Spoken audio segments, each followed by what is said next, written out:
Hello guys, hi, good morning and మన 45 days challenge today is 19th day and మన ఫేస్లో ఏమైనా changes ఉన్నాయా, టెక్స్చర్లో ఏమైనా చేంజెస్ ఉన్నాయా, పాజిటివ్ అండ్ నెగిటివ్ మీరు కామెంట్స్ ద్వారా నాకు తెలియజేయండి, ఓకేనా. And will see our next steps. యాక్చువల్గా నేను ఆరెంజ్ కలర్ క్యారెట్స్ కోసం చూసాను, బట్ మనకి ఈ రెడ్డిష్ కలర్ క్యారెట్స్ అయితే దొరికాయి అనమాట.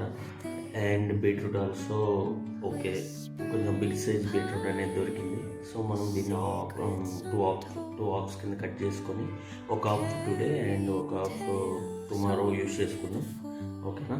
Will see.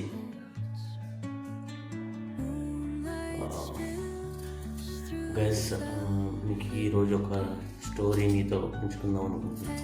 అదేంటంటే, ఇప్పుడు నేను ఇంటర్మీడియట్ చదివేటప్పుడు, ఇంటర్ సెకండ్ ఇయర్లో ఉన్నప్పుడు ఒక లవ్ స్టోరీ ఇది. యాక్చువల్గా ఇంటర్మీడియట్ సెకండ్ ఇయర్ చదువుతున్నప్పుడు నేను సెకండ్ ఇయర్ అంటే ఫస్ట్ ఇయర్ వేరే కాలేజ్ చదివాను, సెకండ్ ఇయర్ వేరే కాలేజ్ చదివాను.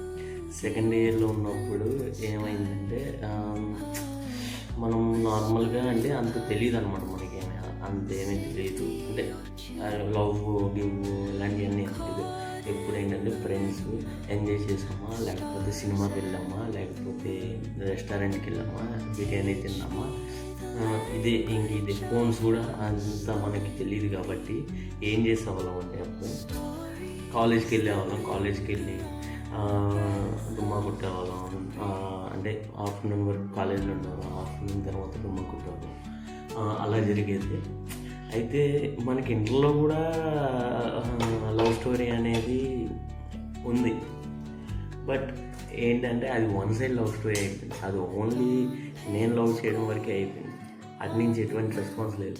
అది ఎందుకో నాకు కూడా తెలియదు.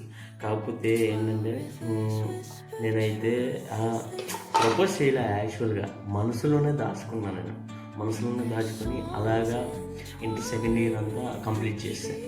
మనసులోనే అలా ఉంచుకొని ఆ అమ్మాయి కనబడినప్పుడల్లా చెప్పేవాడిని కాదు, హాయ్ అంటే హాయ్. ఎందుకంటే కొంచెం అంటే మనకి ఏం తెలీదు, ఏం మాట్లాడాలో తెలియనప్పుడు మనం ఎలా ప్రొసీడ్ అవుతాం.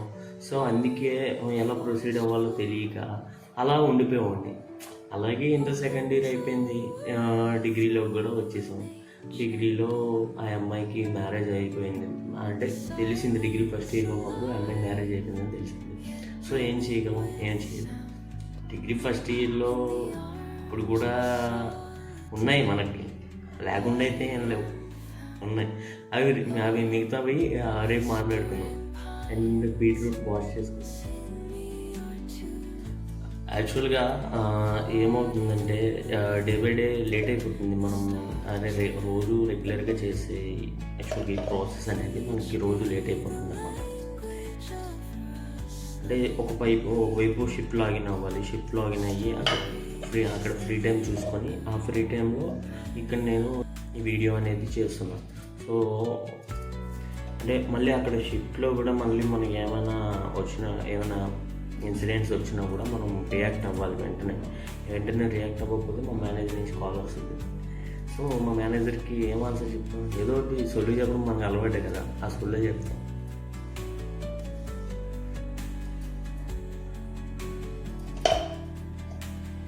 క్యారెట్ కట్ చేసుకుందాం గైస్, వాష్ చేసుకొని కట్ చేసుకుందాం.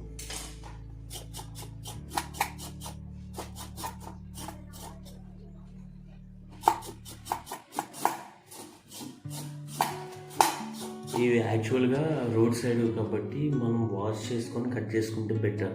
ఎందుకంటే దీని మీద బోల్డంత డస్ట్ ఉంటుంది. అంటే రోడ్ సైడ్ కాబట్టి ఆ వెహికల్స్ ఎప్పుడు రన్నింగ్ ఉంటాయి కాబట్టి డస్ట్ అనేది ఎక్కువ ఉంటుంది. సో మనం వాష్ చేసుకోవడం బెటర్. ఇది ఇలా తెచ్చుకొని మనం వాష్ చేసుకోకుండా కట్ చేసేసుకొని యూజ్ చేసుకుంటే ఏమవుతుందంటే, ఆ బ్యాక్టీరియా అనేది పొట్టలోకి వెళ్ళి, డస్ట్ అనేది పొట్టలోకి వెళ్ళి తర్వాత అంటే సివియర్గా little bit stomach pain something ఏమైనా అలా బ్యాక్టీరియల్ డిసీజెస్ అలాగా ఫామ్ అయ్యే ఛాన్స్ ఉంటుంది అన్నమాట. సో మనం ఏం చేయాలంటే, వాష్ చేసుకొని మనం ఏదైనా ఫ్రూట్స్ కానీ వెజిటేబుల్స్ కానీ మనం ఒక రోడ్డు మీద తీసుకున్నప్పుడు దాన్ని మస్ట్ అండ్ షుడ్గా వాష్ చేసుకోవాలి. That is the better for health also.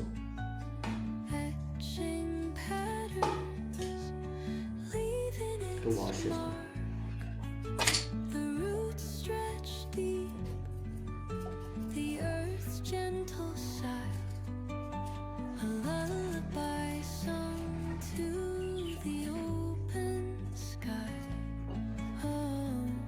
Okay guys 3 spoons sugar వేసుకున్నాం.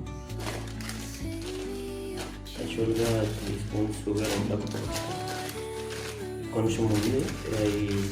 ఈ కొంచెం షుగర్ అనేది మనం ఇలా యాడ్ చేసుకుంటాం, తీసుకురావాలి. 2 స్పూన్స్ వస్తుందేమో నాకు. అండ్ 1 గ్లాస్ వాటర్ యాడ్ చేయండి. And 1 glass water.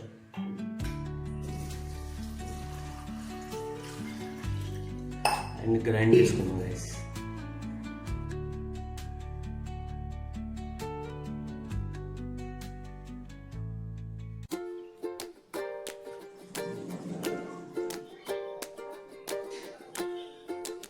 ఉడియాల్సి పెట్టుకో. బట్ ఏమైందంటే షుగర్ తక్కువ అవ్వడం వల్ల కొంచెం చప్పగా ఉంది.